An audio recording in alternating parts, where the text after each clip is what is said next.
سامعین و ناظرین، السلام علیکم ورحمۃ اللہ وبرکاتہ۔ گلوبل 20 چینل میں آپ کا تہہ دل سے استقبال ہے۔ رمضان مبارک کے دن گزر رہے ہیں اور ان مقدس دنوں میں آپ کی خدمت میں گلوبل 20 چینل کی طرف سے مسائل شرعیہ پیش کیے جا رہے ہیں۔ آج 13واں سبق لے کر ہم آپ کی خدمت میں حاضر ہیں۔ آج کی اس ویڈیو کلپ کا ٹاپک ہے روزہ کا کفارہ کیسے دیا جائے۔ اسلام وہ مقدس اور پیارا مذہب ہے جس نے انسان کو استطاعت سے زیادہ عمل کرنے کا حکم نہیں دیا، یعنی انسان جتنا کام بآسانی انجام دے سکتا ہے اتنا ہی اسے کرنے کے لیے کہا۔ اللہ رب العزت کا فرمان عالی شان ہے، لا یکلف اللہ نفسا الا وسعها۔ اللہ رب العزت انسان کو اس کی طاقت کے مطابق ہی عمل بجا لانے کا حکم دیتا ہے۔ اگر انسان کسی مجبوری کی وجہ سے یا کسی وجہ سے کوئی کام انجام نہیں دے سکتا تو اسلام نے اس کا آلٹرنیٹ بھی ہمیں بتایا ہے، اور اس طریقے سے اسلامی تعلیمات پر عمل کر کے انسان کو سرخرو ہونے کا موقع دیا گیا ہے۔ رمضان مبارک کے روزے رکھنا یہ بھی اسلام کا ایک بنیادی فریضہ ہے جس کا حکم ہمیں قرآن اور حدیث میں دیا گیا ہے۔ اب اگر کوئی انسان کسی مجبوری کی وجہ سے یہ روزہ نہ رکھ سکے تو اس کے لیے شریعت نے جو حکم دیا ہے اس کے لیے دو اصطلاح استعمال کی جاتی ہے، ایک قضا اور دوسرا کفارہ۔ قضا کا مطلب یہ ہے کہ رمضان مبارک کے دنوں میں جتنے روزے چھوٹے ہیں وہ اتنا ہی روزے بعد میں رکھ لیے جائیں، اور کفارہ کا مطلب یہ ہے کہ صرف روزہ نہ رکھا جائے بلکہ اس سے آگے بڑھ کر کے کچھ اور اسے کرنا ہے۔ کفارہ کیسے ادا کیا جائے اور اس کی کیا صورت ہے، آج کی اس ویڈیو کلپ میں خاص طور سے اسی پر روشنی ڈالی جا رہی ہے۔ اسلام میں روزہ کا کفارہ ادا کرنے کی 3 صورتیں بیان کی گئی ہیں۔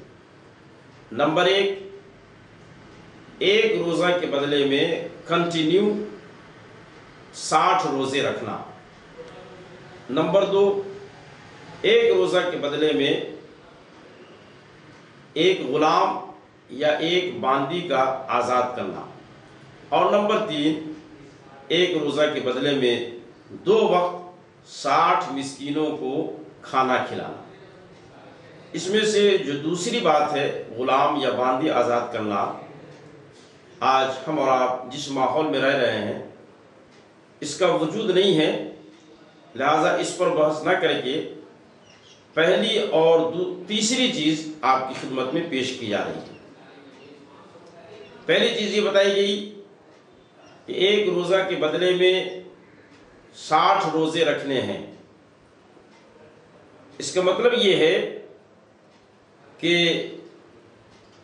یہ سارے روزے پے در پے رکھے جائیں اور بلا ناغہ رکھے جائیں۔ اگر درمیان میں ایک روزہ بھی چھوٹ گیا تو پھر نئے سرے سے 60 روزے رکھنے ہوں گے۔ ہاں، عورتوں کے حیض کے دنوں میں جتنے روزے چھوٹ جائیں وہ شمار نہیں ہوں گے، بلکہ وہ حیض کے پہلے اور بعد والے روزے سے ملا کر 60 روزے پورے کرے، کفارہ ادا ہو جائے گا۔ کفارے کے روزے رکھنے کے دوران اگر نفاس کا زمانہ آ جائے، یعنی ڈیلیوری پیریڈ، بچے کی پیدائش ہو جائے، تو اس سے بھی کفارے کا تسلسل ختم ہو جائے گا اور نئے سرے سے پھر 2 مہینے کے روزے پورے طور پر رکھنا واجب ہوں گے۔ کفارے کے روزوں کے دوران اگر ماہ رمضان آ جائے تو اس سے بھی کفارے کا تسلسل ختم ہو جائے گا اور نئے سرے سے روزے رکھنے ہوں گے۔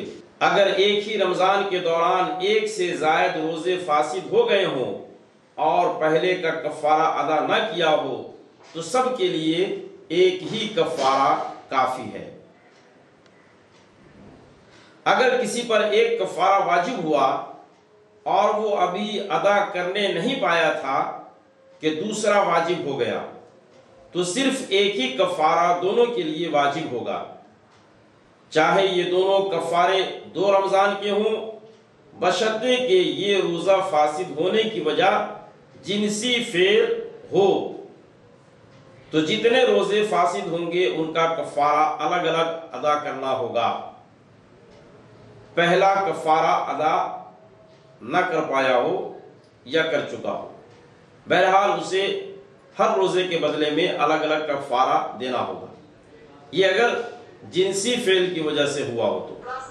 لیکن اگر اس کے علاوہ کوئی دوسری بات پائی گئی ہو تو پھر ایسی صورت میں کئی روزوں کا کفارہ ایک ہی ادا کرنے سے کفارہ ادا ہو جائے گا۔ یہ تو روزہ رکھنے کے تعلق سے بات تھی۔ اب غریبوں اور مسکینوں کو کھانا کھلانے کے تعلق سے سماعت کریں۔ 60 محتاجوں میں یہ لحاظ ضروری ہے کہ محتاج بالغ ہوں۔ اگر بہت چھوٹی عمر کے بچوں کو کھانا کھلا دیا تو وہ کفارہ میں کاؤنٹ نہیں ہوگا، بلکہ ان کی پورتی پھر بڑے لوگوں کو کھلا کر کے کرنی ہوگی۔ اگر ایک ہی محتاج کو 60 دن تک صبح و شام کھانا دے دیا جائے یا کھلا دیا جائے تو بھی کفارہ ادا ہو جائے گا، مگر عرفاً یہ صورت بہتر تصور نہیں کی جاتی، اس لیے 60 مسکینوں کو بیک وقت کھانا کھلانا ہی بہتر ہے۔ امید ہے کہ قضا اور کفارہ کی ڈیفینیشن آپ سمجھ گئے ہوں گے اور اس کی روشنی میں اپنے اعمال کا جائزہ لینے کی کوشش کریں گے۔ دعا ہے اللہ رب العزت ہمیں اور آپ کو روزہ کے حقوق ادا کرنے کی توفیق عطا فرمائے، آمین ثم آمین۔ سامعین کرام، اگر آپ کو ان مسائل کے سمجھنے میں کوئی دقت پریشانی محسوس ہو تو آپ کمنٹس باکس میں اپنی بات پیش کر کے اس کا جواب حاصل کر سکتے ہیں۔ یہ ویڈیو آپ کو پسند آئی تو لائک، شیئر کرنا اور سبسکرائب کرنا نہ بھولیں۔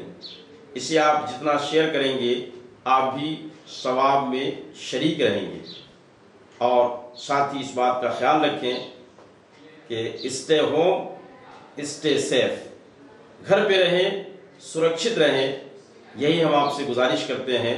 دعا ہے کہ اللہ رب العزت ہمیں اس بلائے ناگہانی سے محفوظ و مامون رکھے، آمین ثم آمین۔ السلام علیکم ورحمۃ اللہ وبرکاتہ۔